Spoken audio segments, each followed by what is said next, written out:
अस्सलामुअलैकुम वरहमतुल्लाहि वबरकातुहू। उम्मीद है तमाम लोग खैरियत से होंगे। अल्हम्दुलिल्लाह मैं यहाँ लॉस वेगस में मेरा आज दूसरा दिन है, तो मैंने सोचा मैं अपनी जो है वो जर्नी जो है वो आप लोगों के साथ शेयर करूँ। मैं कई छोटी छोटी वीडियोस इसके ऊपर बनाऊँगा और आप लोगों के साथ शेयर करूँगा कि किस तरीके से यहाँ पहुँचा और किस तरीके से मैंने इवेंट वगैरह अटेंड किया, क्या ख़र्चा आया, क्या क्या मुश्किलात हुई, कितना सफ़र रहा, ये सब कुछ मैं आपको बताऊंगा। तो इस वीडियो के अंदर मैं आपको पहले बताता हूँ कि किस तरह से मैंने टिकट बुक किया, कैसे आया। तो भाई यूएस आने के लिए सबसे पहले यूएस का वीज़ा होना तो ज़रूरी है। वो किस तरह से वीज़ा लेना है, क्या करना है, क्या प्रोसेस होता है, उसकी एक अलग वीडियो मेरी बनी हुई है, उसको आप लोग देख सकते हैं।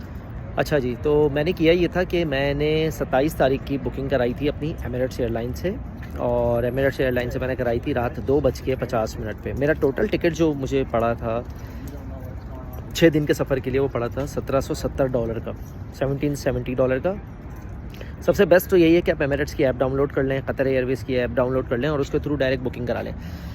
सबसे बेस्ट ऑप्शन यही मिलता है आपको, ठीक है। तो मैं $1770 की बुकिंग कराई, जो कि पाकिस्तानी तकरीबन 4,90,000 बनते हैं। पाकिस्तान से बुकिंग क्यों नहीं कराई, उसकी 2-3 वजूहत है। नंबर 1, आपको पाकिस्तान से बुकिंग कराने पर ओके टू बोर्ड और ये सब करवाना पड़ता है, ठीक है। आपका कागज़ी वीज़ा है, पेपर वीज़ा होता है, उसके ऊपर ओके टू बोर्ड की ज़रूरत नहीं होती, ठीक है। लेकिन फिर भी पाकिस्तान से अगर आप कराते हैं तो आपको टैक्सेस और दूसरी मद में जो एक्स्ट्रा चार्जेस पड़ते हैं वो 30-40 हज़ार रुपये बिला वजह के पड़ते हैं, विच इज़ अप्रॉक्सीमेट कोई $150।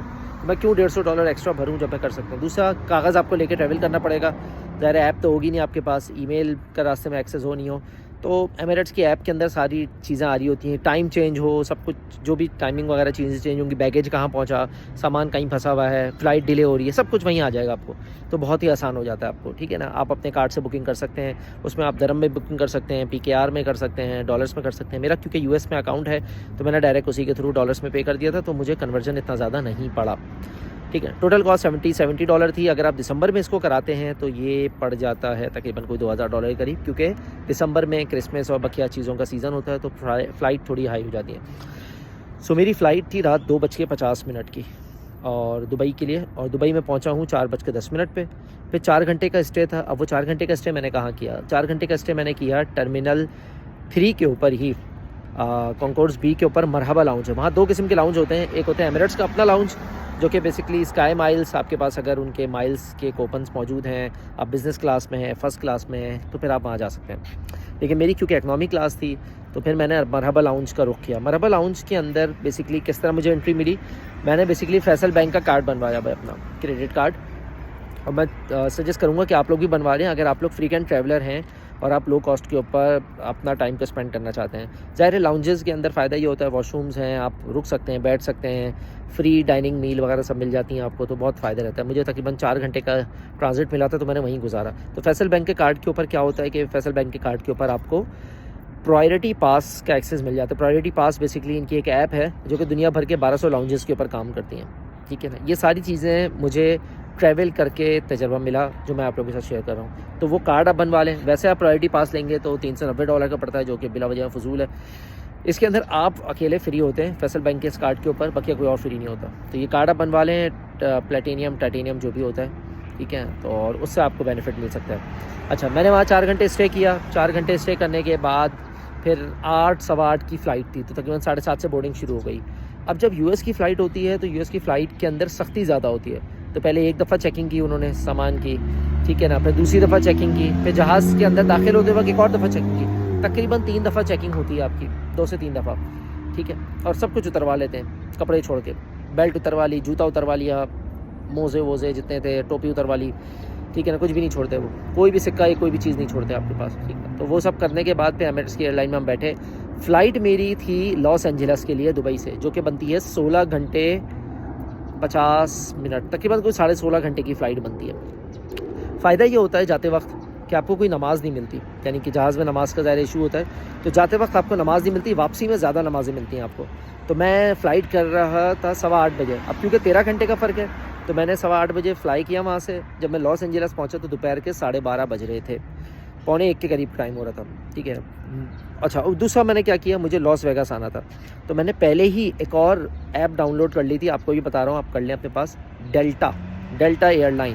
मैंने बहुत सारी एयरलाइन देखी, सब में कोई ना कोई मसले मसाइल थे, मुझे डेल्टा बेहतर लगी। पहले भी मैंने यूज़ की थी। डेल्टा डोमेस्टिक एयरलाइन है, जिस तरह पाकिस्तान में हमारे पास सीरीन एयर है, एयर ब्लू चलती है, एयर सियाल चलती है, शाहीन एक ज़माने में चलती थी, सारे डोमेस्टिक फ़्लाइट्स के लिए बहुत अच्छी है।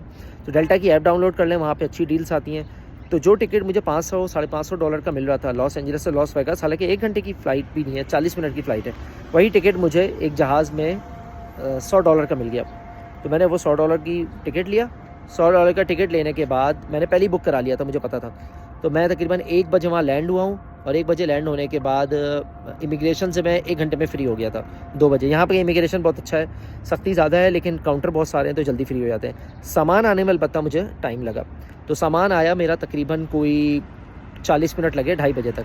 अब मेरे लिए प्रॉब्लम क्या थी, 3:30 बजे अगली फ़्लाइट थी, मुझे नहीं पता मैं पकड़ पाऊँगा नहीं पकड़ पाऊँगा, तो ये रिस्क है।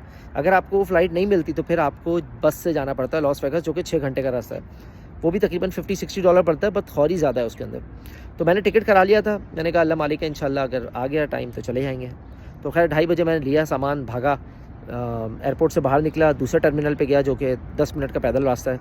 वहाँ से अंदर दाखिल हुआ तो डेल्टा वालों का बाहर जो है सेल्फ चेक इन काउंटर बना हुआ है, वहीं से मैंने अपना जो है बोर्डिंग पास वगैरह निकाला। वहीं मैंने $30 पे किया। $30 अलग पे करने पड़ते हैं आपको सामान के, जो आपका बैगेज होता है ना अलग से। तो $30 पे किए तो $130 बने। तो अगर बस के मुकाबले में देखूँ तो मेरे 6 घंटे भी बचे, और मुझे जो पैसे देने पड़े वो तकरीबन कोई $40-50 ऊपर देने पड़े मुझे। $60 यहाँ पड़ता है, $60-65, लेकिन उसके लिए भी मुझे टैक्सी लेके जानी पड़ती बस स्टैंड तक लॉस एंजलिस में।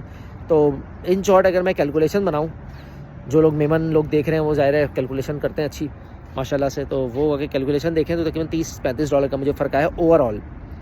तो मैंने खैर अल्हम्दुलिल्लाह वहाँ से निकला, तो उन्होंने कहा आपका सामान नहीं जा सकता क्योंकि हमारा जहाज़ लोड हो गया है, अब आप सिर्फ जाएँ, सामान हम अगली फ़्लाइट में भेजेंगे। मैंने कहा ठीक है। अब प्रॉब्लम ये थी मुझे 5:30 बजे पहुँचना था लॉस वेगास पहुँच के फिर मुझे 3 घंटे वेट करना था एयरपोर्ट पर। तो मैंने कहा था मैं वापस एयरपोर्ट होटल आ जाऊँगा और यहाँ पे सेटिंग वगैरह करके वापस चला जाऊँगा। अल्लाह करना ऐसा हुआ, मैं 5 बजे लैंड हुआ। अच्छा हाँ, एक और बात बता दूँ, यहाँ पे डे लाइट सेविंग चल रही, तो पाकिस्तान से अब टाइम जो है, क्योंकि मैं यहाँ पे ईस्ट जोन पर हूँ, ईस्ट कोस्ट पर हूँ, तो यहाँ पे 12 घंटे की जगह 13 घंटे का फ़र्क है। 13 घंटे का डिफरेंस तकरीबन आ रहा होता है, यानी कि अगर पाकिस्तान में 12 बज रहे हैं तो यहाँ पे रात के तकरीबन 11 बज रहे होंगे, तो 13 घंटे के तकरीबन फ़र्क आ जाता है। खैर मैं उतर के टर्मिनल से बाहर आ गया। अब टर्मिनल 3 पे मैं उतरा, वहाँ से टर्मिनल 1 आया मैं लॉस वेगास में। जब जैसे ही उतर के बाहर आया मैं, तो मेरे पास वो डेल्टा की ऐप थी। तो डेल्टा की जो ऐप का फ़ायदा बता रहा था वो था, जो ऐप के अंदर मैसेज आया कि आपका सामान आ गया है। अब हुआ क्या कि वहाँ जो बंदा था उसने मुझे कहा सामान नहीं जाएगा, उसने उस पर लगेज पे उस पर डाल दिया कन्वेयर बेल्ट पे। अल्लाह करना ऐसा हुआ कि सामान जहाज़ में, उसी जहाज़ में लोड हो गया और सामान आ गया। अब मेरे लिए क्या प्रॉब्लम हुई, मेरे लिए प्रॉब्लम ये हुई कि मैं टर्मिनल 1 पे निकला बाहर, वापस अंदर जा नहीं सकता था। तो वहाँ से मैंने शटल पकड़ी, वहाँ से दोबारा टर्मिनल 3 पे गया, टर्मिनल 3 से वहाँ से अंदर गया, पूरा अंदर जाके फिर मैंने वहाँ पे, क्योंकि वो कन्वेयर बेल्ट के ऊपर सामान उतर चुका था, फिर मैं डेल्टा के ऑफिस गया, वहाँ से मैंने अपना सामान उठाया, उनको बोर्डिंग कार्ड और वो दिखा के, फिर उसके बाद मैंने इत्तेफाक से मैंने वो भी मंगवा ली थी बस टैक्सी। अच्छा, यहाँ जो टैक्सी चलती है उसका भी बता दूँ, ऊबर के अलावा भी एक टैक्सी है जो बहुत सस्ती पड़ती है और बहुत अच्छी है, उसका नाम है lift, LYFT lift, pink colour की ऐप है उसकी, ठीक है ना। उसको अपने पास कर लिएगा, इंटायर US में आप कहीं भी हों आप उसको यूज़ कर सकते हैं। मैंने लास्ट टाइम सैन फ्रांसिस्को में भी यूज़ किया, सैन जोसे में यूज़ किया, ओहायो में इसको यूज़ किया मैंने, ठीक है ना, और सॉल्सिलिटो पे मैंने उसको यूज़ किया, फिर उसके बाद यहाँ पे मैंने लॉस वेगास में उसको यूज़ किया, तो मुझे बड़ा फ़ायदा हुआ उससे, ठीक है। आप अपना कार्ड वगैरह अटैच कर दें और उसके थ्रू आप ट्रैवल कर सकते हैं, तो वो फ़ायदा हुआ, उसको मैंने कर लिया। और उसके थ्रू मैंने ऐप बुला के, पहले मैंने ऐप बुला ली थी, लेकिन जैसे ही मैसेज आया डेल्टा का कि आपका सामान आ गया, तो मैंने ऐप को कैंसिल कर दिया, मतलब अपनी राइड कैंसिल कर दी मैंने। तो मुझे तकरीबन $5 उसके देने पड़े ज़ाहिर है कैंसिल करने के, लेकिन मैं जाता और आता तो $100 पड़ चुके होते। तो खैर फिर मैंने वहाँ से आया, सामान लिया और दोबारा से राइड बुक कराई मैंने। आपकी दफ़ा राइड बुक नहीं कराई, बल्कि एयरपोर्ट के बाहर टैक्सी खड़ी थी, मैंने उसी को ले लिया मैंने। तो वो मुझे $46 में उसने मेरे हॉस्टल पे उतार दिया, जो कि बुलेवार्ड स्ट्रीट 4 पर था, ठीक है। तो वहाँ से फिर मैंने एयरपोर्ट से बुकिंग कराने के बाद बुलेवार्ड 4 पर, वहाँ पे फिर मैं टैक्सी से उतरा और फिर मैंने अपने हॉस्टल चला गया। अच्छा, हॉस्टल जो है वो लॉस वेगास के कोने पर है, तो सस्ता थोड़ा पड़ा है मुझे। मैंने बंकर बेड ले लिया था वहाँ पे, और बंकर बेड में 4 बंदों का एवरेज होता है, तो 4 बंदों के हिसाब से मुझे वो मिल गया था बेड जो है। 3 दिन के लिए मैंने लिया, 3 से फिर मैंने उसको 4 दिन किया। 1 मिनट, पीर की रात, मंगल की रात, बुध की रात, जुमेरात की रात, हाँ 4 रातें हो गई। तो 4 रातों के मैंने तकरीबन इसको पे किए हैं, आप लगा लीजिए अप्रॉक्सीमेट $160 अगर आप 4 दिन के मैंने $160 उनको पे किए रहने के लिए, ठीक है।